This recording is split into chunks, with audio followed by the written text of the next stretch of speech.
Welcome to another episode of Real Tea. My name is Colleen Barry, and I'm your host today. And today I am joined by one of my good friends and someone who I admire greatly, Cristian David. Cristian, welcome to the show. Thank you. Thank you so much for having me. So I was so excited because we're thinking about different things that are useful to other leaders, not only within the real estate space, but just leadership in general, which is, a calling, but is a practice. And immediately you popped into mind, Cristian, because of some of the work that you've done with strengths-based leadership. And so I was wondering, first of all, if you would kind of give us a little background on what you do now and what your journey was briefly. We can talk a little bit about what led you to that style of leadership. Sure. Well, again, thank you so much for having me and for having me to talk about this particular topic, which I'm very passionate about. I would say my story would be, if I were to name my story, it would be from Bucharest to Beverly Hills. I'm the guy who, I love that. how to speak the language properly and somehow end up being in this role of the executive vice president for Sotheby's International Realty, California. So That is a journey. that's my journey, basically. But yes, I did grow up. I was born in Romania, Bucharest, Romania, and I basically went through the prior life to real estate career, which we all had. Most of us did have in the entertainment world. I grew up as an actor, and then I was interested in managing actually agents and production and the behind the scene work in the entertainment world. Somehow I ended up in New York City, where I worked for the General Counsel for League of Resident Theaters, which is basically the main management organization for all the producers of the resident theaters in the country, which was a great exposure to law, contractual law, and contractual language, I dealing bet. with all these managing people and the celebrities and everything, which really helped me and prepared me for dealing with the agents now because they're pretty much the same breed. It's the Yep. same sort of way of dealing with it. But in dealing and working with people, yes, we have our own personality profile. We have our own way of Yep. dealing with it.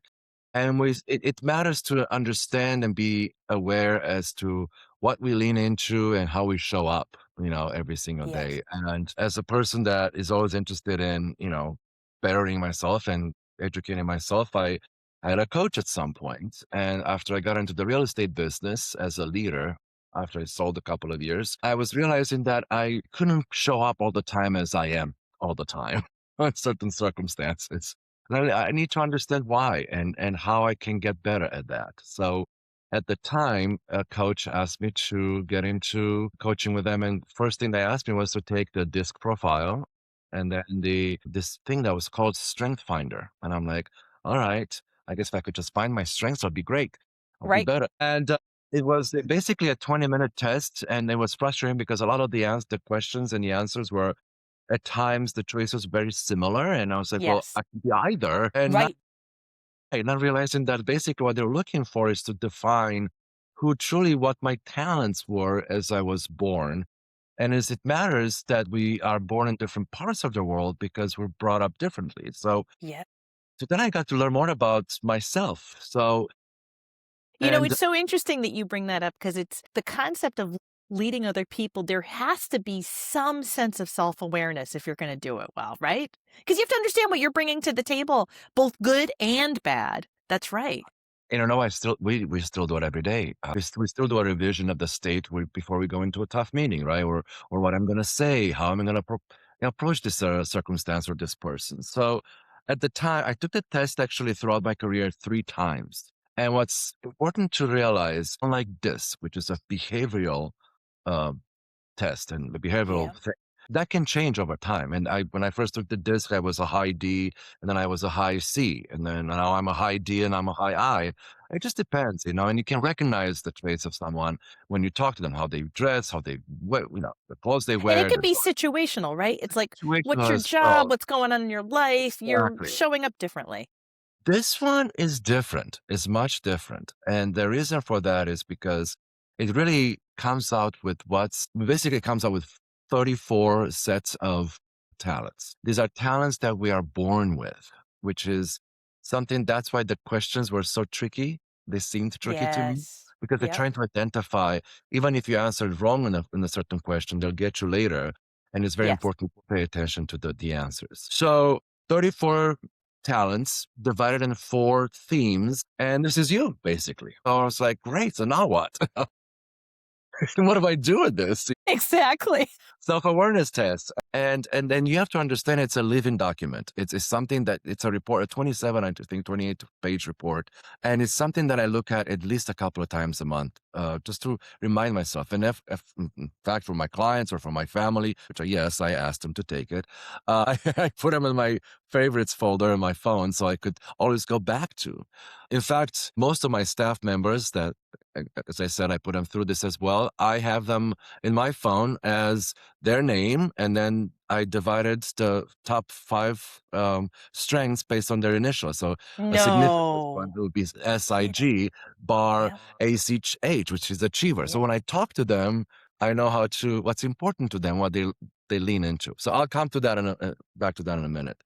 So I took the test, and the coach validated the test with me, asked me some questions, and I realized that this is a really cool deal. So I look back into how this test kind of came about. It's basically Donald Clifton is the creator of this program. And what happened was, and by the way, by now, I think more than 30 million people have taken this test worldwide. It started out with Donald basically analyzing, I believe it was 70,000 high performance individuals, primarily in sales, leadership, or sports industries. And he was curious to see what are those talents that people have in common that make them be highly successful and producing people. So those are the 34 talents that he came up with, divided in 4 themes. I don't want to get into details because there's a lot of them, and this is not going to be a coaching session on strengths. But what I think it's important to know is that I took the test in 2005 the first time, then again in 2007, and then again in 2019. But the orders have changed. No kidding. Never.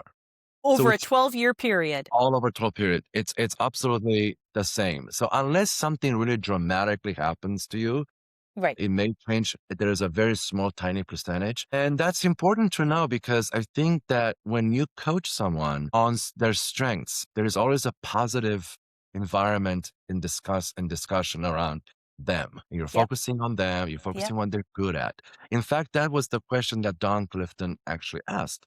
What will happen when we think about what is right with people rather than fixating on what is wrong with them?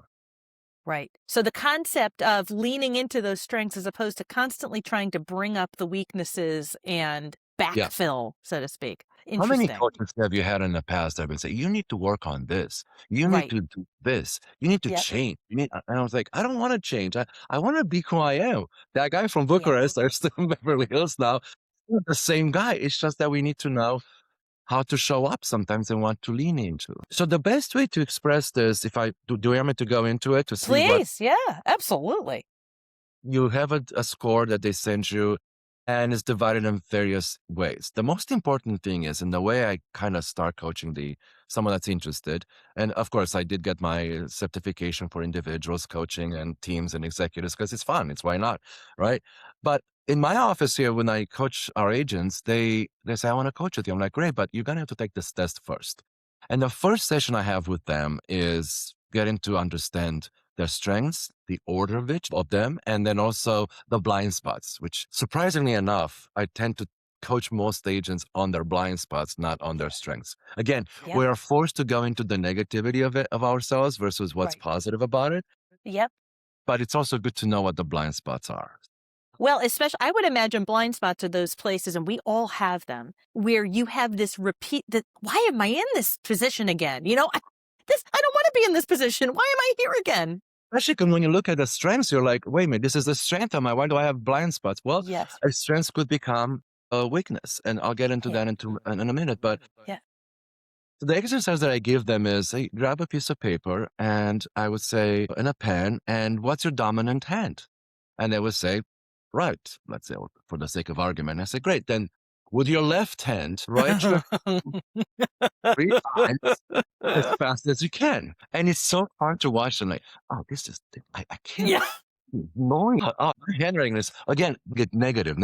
They've criticizing themselves. It's fun to watch. And then I say, great. Now with your dominant hands, write your name as fast as you can. 3 times, both names or 3 names, and I clock them right. like as if it matters. Yeah. Right. And so they're like, oh, so much better. This is like, I don't even have to think about this. Great. Okay, awesome. Now I would like for you to take your shoes off and your socks. They're like, why? Why? And put your pen between your toes and Oh try my to write your name as fast as you can 3 times. And they look at me like, are you serious with this? I'm like, yeah. And then they start going down like, okay. And I'm like, all right. It's just a fun game to do it. So, but you have to go through those emotions so you understand your strengths. So this is why I do this, because the dominant hand, you don't have to think about it. You can write your name with your eyes closed and everything. Those are your top 5 strengths. They are the people that if you have some friends that you don't even have to tell them you have a party, they'll show up at your party. yes. They That's right. have someone you know, you talk to them or some, I don't know, Yep. they know about. Then the ones that you are with your toes, those are your bottom 5. Yes. It's that you don't have those strengths or talents. It's that we don't have to go to them all the time and we don't have to. So, but in the time of crisis, if you're tied by the pole and you're, in an emergency situation, you have to sign your name and your hands are tied. What are you going That's to right. use? Mouth, your That's nose, right. or use your toes. That's right. So unless you don't have any toes, which Right. case, In no which matter. case, yeah, that no, those are not even an option. Anyway, so and then I said, and the ones of the dominant, non-dominant hand is basically the ones in the middle, right? Yeah. Yep. We again, if your Yep. dominant hand is You broken and can muddle through, you can but bust it's through, going to be painful.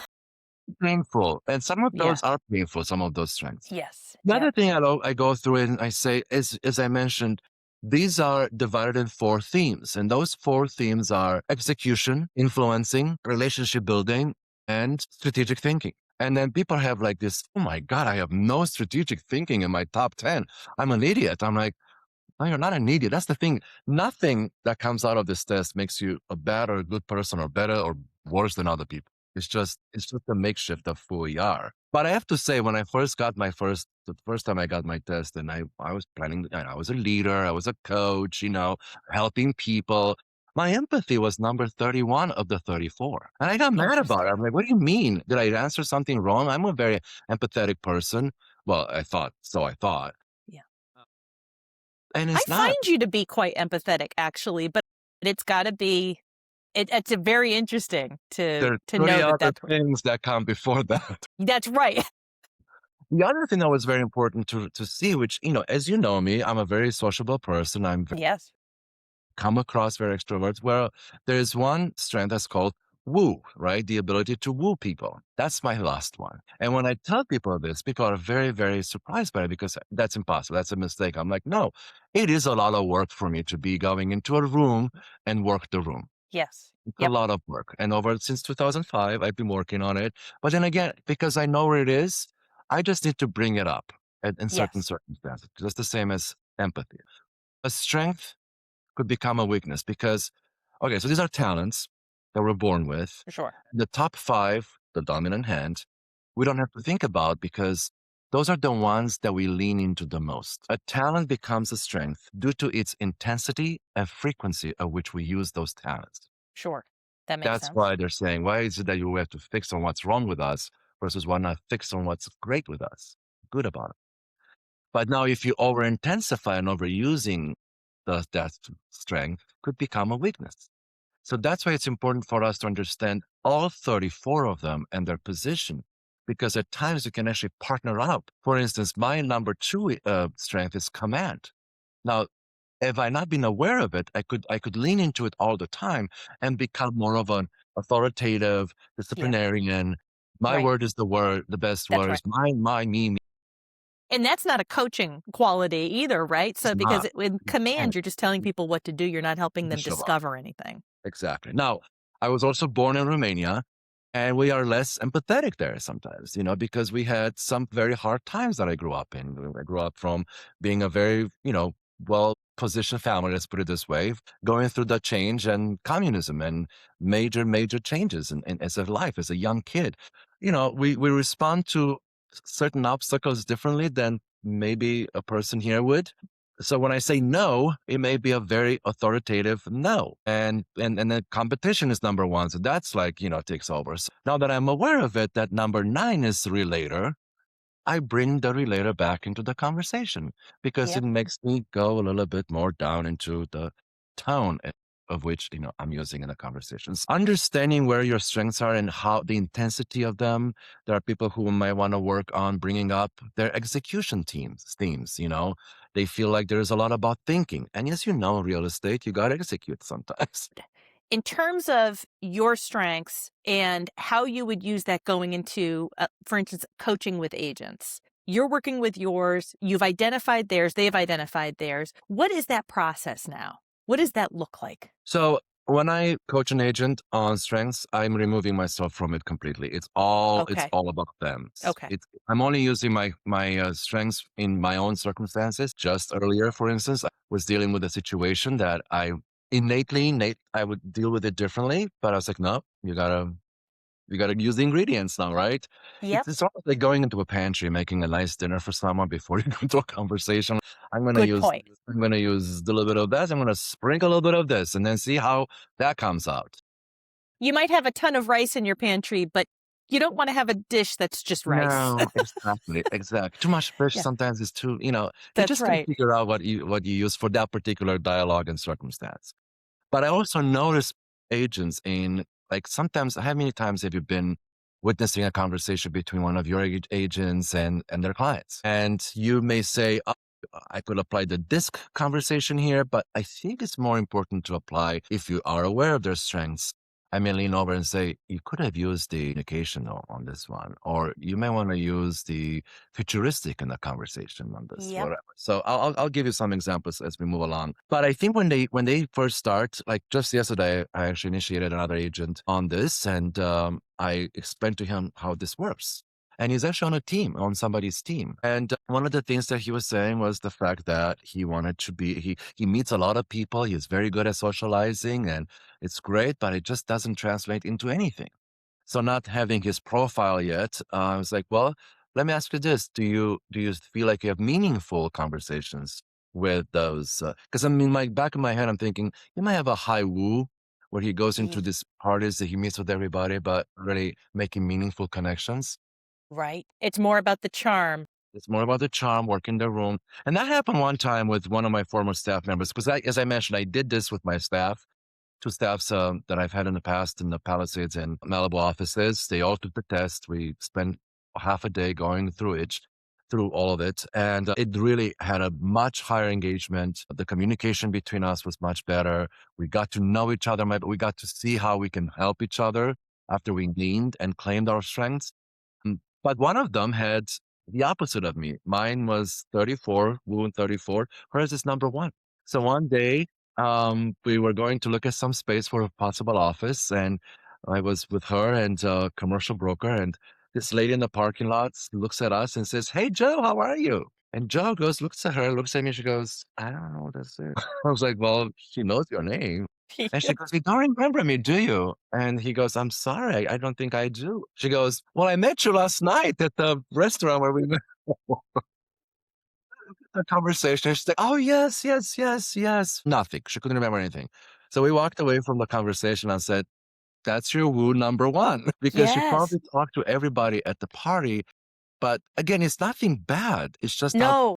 how they operate versus someone like me with the number of 34 in woo. I go into a party and I'm like, okay, who can I find that I could be my next friend for the rest of my life? I know everything about them, their history, their life, their problems. We're going to exchange numbers. We're going to see each other and moving on. So back to the agent Yes. yesterday, I said, maybe that I don't know your profile yet, but it sounds to me like your woo might need to go into intensity a little bit there. It's Yeah. almost like, I don't want to give the example of a stove or a burner where you increase the fire or you Yeah. decrease the intensity, but But it's it's a sort of dial. like that. It's a dial. It's not an on-off switch, right? No, And I it's always think, the way I think about those things is I've heard this described in lots of different ways. And like one of the examples is the Jungian archetypes, right? So like the jester or the explorer or the right. sage or any of these things, right? And we all have those personality traits within us, but we bring different ones forward at different times. We all behave differently at a funeral than we do when we go out to a barbecue with friends. very Right? much. So we're bringing different things forward when we feel like, geez, we really need this part of myself today. And then, we have something else take a back seat. It's that dial. Turn this up, turn that down. Have you That ever gone through the 360 review exercise? I have not, no, but I know several of my colleagues have because they use it at Ascend, I think, is they They use the do. 360. I'm doing it again, which is fine. As I said, I like to find out but it's funny how all of them kind of come together the same. Well, Yes. the first time I took the test, came out. So basically, the test is they ask you whoever is initiating for you is doing it for the coaching company or the company that's doing it for you. They ask you to name who is above you, who's below you, direct peers, peers, direct supervisor, and people you may have had some conflict with, which we all have, I guess. And then they interview these individuals and they tabulate everything and they give you this report and they come up with certain words about you. And let me tell you, it's not the greatest, to sit down there in front of you and like, wow, this is great. One of the things that came out was that I am very passionate. Yes. Yep. Well, since then, I realized that being a passionate person in our jobs as leaders is not a good thing because passionate means, and you don't ask people's opinions, you react, you're emotional. And funnily enough, passionate is not one of the strengths, Very interesting. but it's a word that could combine some of the strengths. Yes. And ever since the merger now, all I keep hearing from people that we have seen on fireside chats, with the new leaders, the word passion comes out a lot. Mm. So I'm a little conflicted now because I'm like, oh, for the past 10 years, I've been told, 15 years or whatever, been told that being passionate is not good. But now the word passion comes out. So I think it's a matter of how we use the passion. I think it's more Yes. about that command thing, maybe. I may react versus be more thoughtful. And those are the things that come up in those meetings with our coaching clients, right? So, one of the things you brought up that I'm really curious about is I can see this in a one-on-one setting where it's clear to some extent the element that you're bringing to the table versus what that other person is bringing. Now, what about a team dynamic? Because that seems to make it so much more complicated. It is.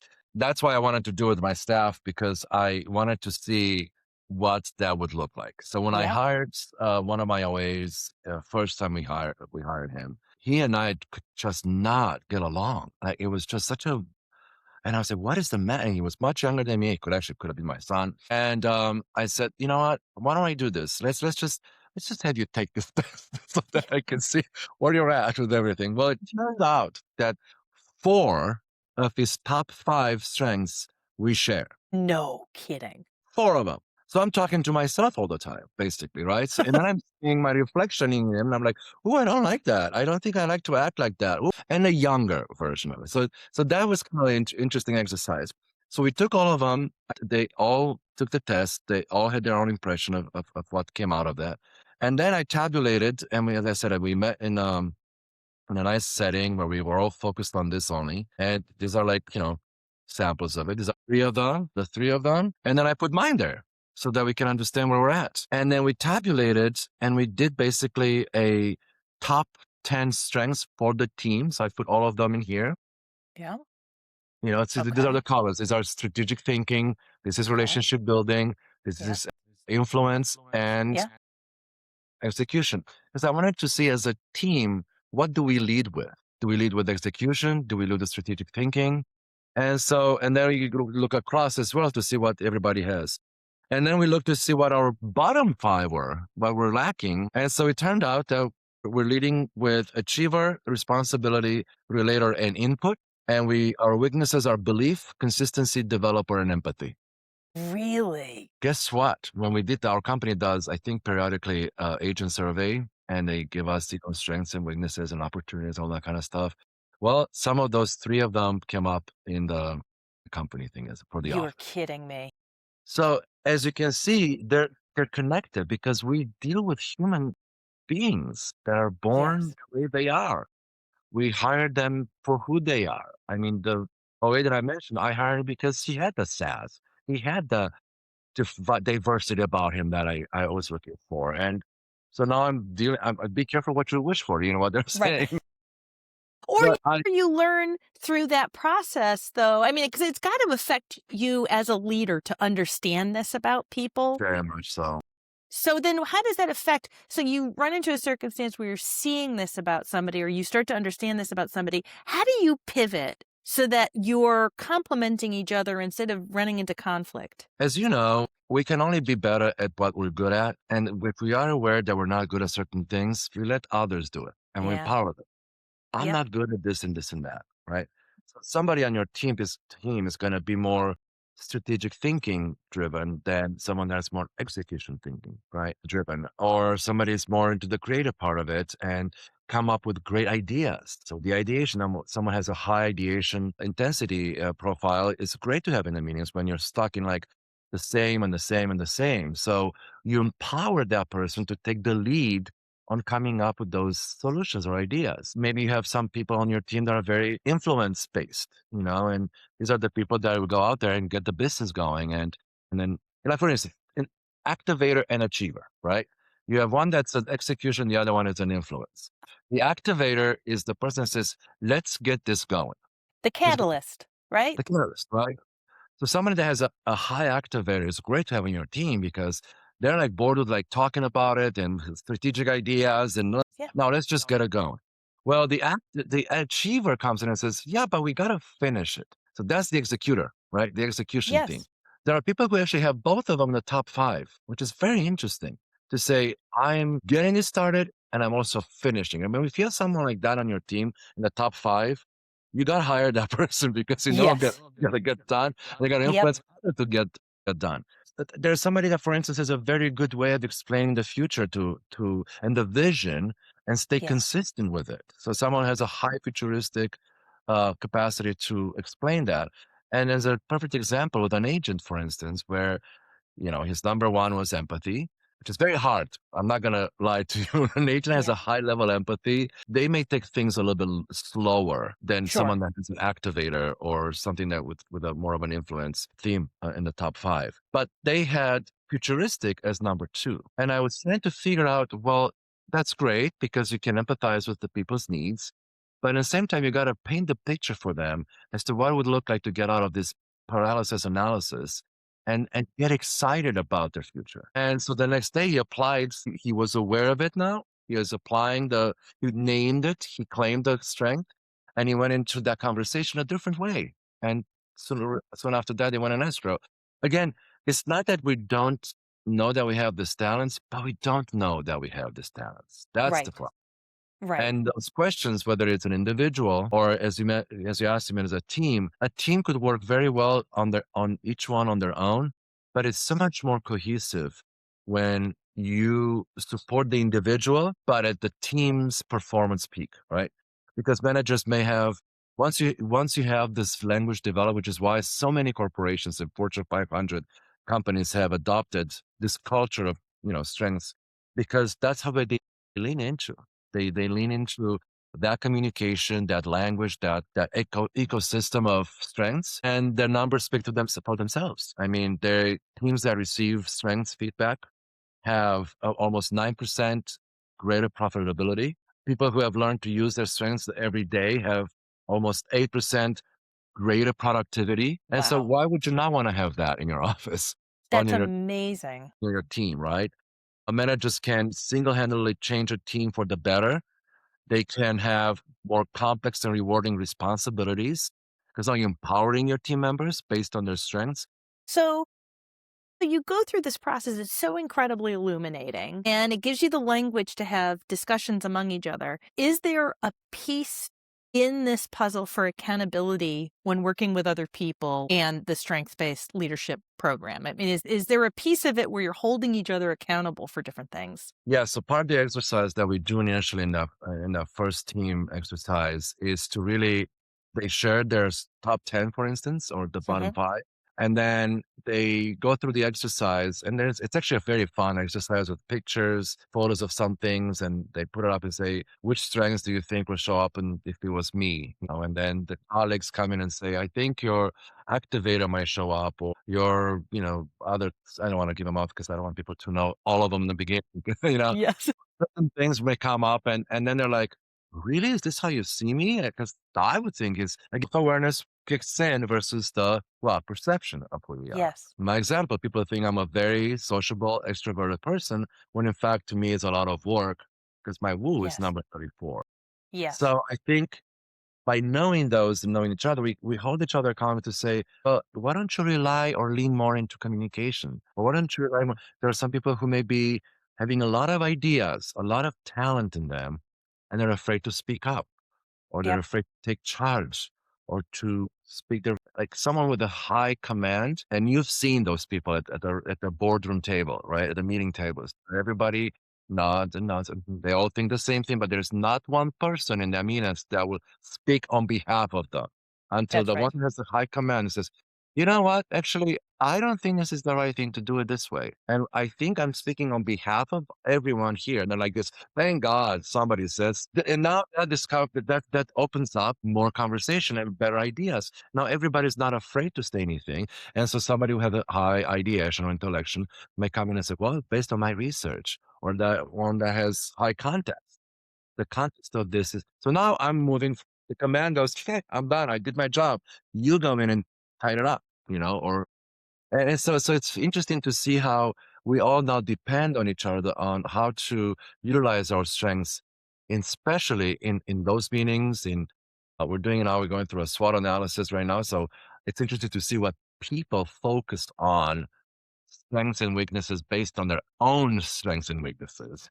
That makes sense to me. That's That makes a ton of fascinating. sense. Yeah, it's Well, it's so, fascinating. it's so interesting because I think all of this to me makes such a strong case for diversity of thought and strengths within a team, right? That's what's going to drive progress and also innovation and the ability to adapt and all of those other things, because if you had one personality type or one set of strengths, there's going to be failure. I would imagine that whenever you hit an obstacle or something else, I mean, you won't be able to kind of navigate your way through. It's very well put. I appreciate that. It gives us permission to be ourselves with everything that we show up with. Now, again, it can be all of them in 34 strings at once, right? But it gives us permission to um, be better communicators, be bolder sometimes, be able to stop and say, look, guys, look, there are times when I just want to get things done, right? And there are Yes. people in our staff, in our teams that I just want to get things done. I don't care. Yes. But there are people who are like, well, how did we get here? Right. Yep. That's very Right. important. Yep. No, and so those people that are dismissive of the past are gonna be like, I don't have time for this right now.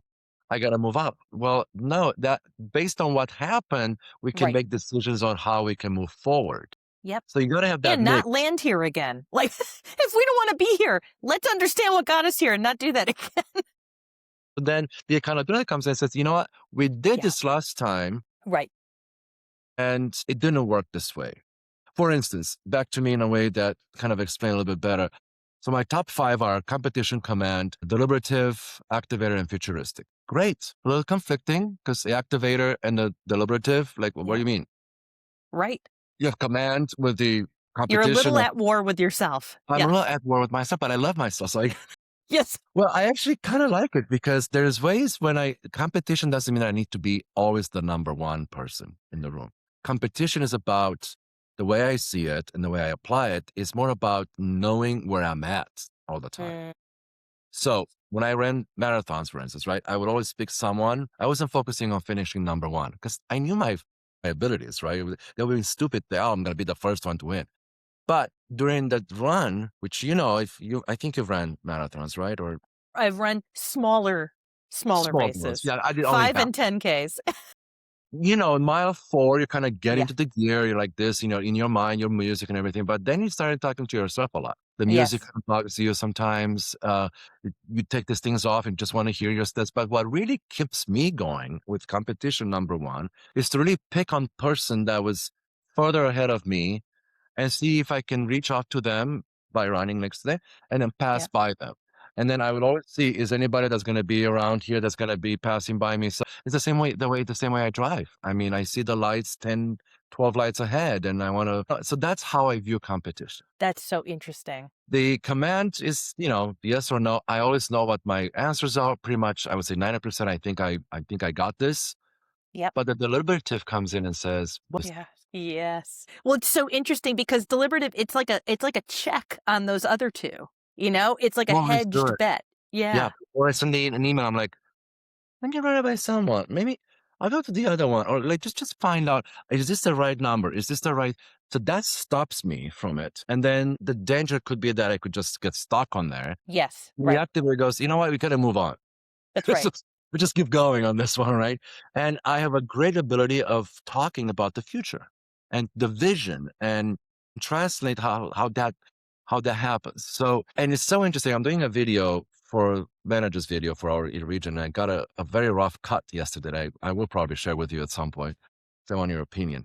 But the end of the video, and I'm very criticizing myself, and when I see myself on videos, I just can't stand it. I can't But at watch the end of the myself. video, the question was, um, what is the vision for the company, whatever, since you took over. And it's almost like I changed my voice compared to Oh, up to that moment. It's the way my head stands and how I say things. And I'm like, we have a very clear vision and this and we're living it, and I'm like, whoa, like it's like a I different man steps like a into your different body. man, Yeah. and then the words were, "We're doing it." And I was like, "Do I want to keep that in there? Do I want to?" But I literally listened to it, and that's the futuristic with the command combined Yes. right Yes. there. Yep. Yep. And there's a piece of activator in there too. Yeah, and the We are competition. not waiting. We're doing it. Yes, I'm measuring it. I know where I'm at. We're feeling it, and we're doing it. Love So it. when you're aware of these things, it just gives you this. And first of all, not one bad. There's no bad or negative coaching session with anyone. Right. Right. I'm not gonna, first of all, I'm not going to coach you on how to make calls or this is about you and your mindset. And I have to say, it has been such a great journey. And I love when I go to lunches or dinners and agents that have gone through this are trying to convince others to work with me on, Yes. and it's passing it on. I feel it makes a huge difference in how they operate. That's amazing. Well, I'm excited and I want to be respectful of your time. So now I want to enter into the final phase. We're All going to do right. some rapid fire questions. Okay. And by the way, And I didn't even look at the questions. So whatever comes out is going to be very honest. I love it. Okay, good. So tell us one book or resource you recommend for leaders new to this strengths concept. Like, is there a book that helps them activate these ideas? Well, there's a couple of them. It's The Manager, Blind Spot. That's really good. That's Really? all Okay. about the blind. And then honestly, I'm a little nerd, but I don't know this. this is really really cool. It goes into how the brain works versus how the brain works when we eat certain foods and think, and that's a different level. But yeah, these two are very very important to And they're both understand. from Gallup, which is the Yeah, the company that Gallup puts organization. It's a the global program out. organization based out of Nebraska, I believe. I love There's it. also Okay. podcasts about it. There Yeah. are YouTube videos about it. Encyclopedia of information on that. I love that. Well, then now tell me one myth about strengths that you wish everyone would stop believing. There used to be called balcony levels and basement levels. When you use your strength as the balcony level, you are a better person. But if you use your strength at the basement level, that becomes a weakness. So they Okay. stopped using that analogy. I don't know if it's a myth. It's just an analogy that the organization did not like to use anymore. And I can see Yeah, why. sure. The knob on the stove is also not, it's kind of frowned upon to use it Right. because they think they want people to understand that these are not things you can just show up with them and then one day they go back down. There's things that you need to utilize on a regular basis and have the habit of utilizing them on a regular basis. Got it. That makes sense. And then the last one, if you could give every leader one strength they don't have, what would it be? This is a good one. The strength that they don't have. Well, communication is one of them. I would say that Yes. communication is, it's a disease, I think, in our business. Yep. If you're leading people and you are struggling with communication, your struggles are going to be harder I thought I as told a you that. leader. Didn't I tell you that? Yeah, I know, I right? don't have, it's also the thing about emotion versus facts, right? Yes. Emotional intelligence versus. So that's the other thing. I think being more certain. self-assurance of the facts versus interpreting your emotions Yes.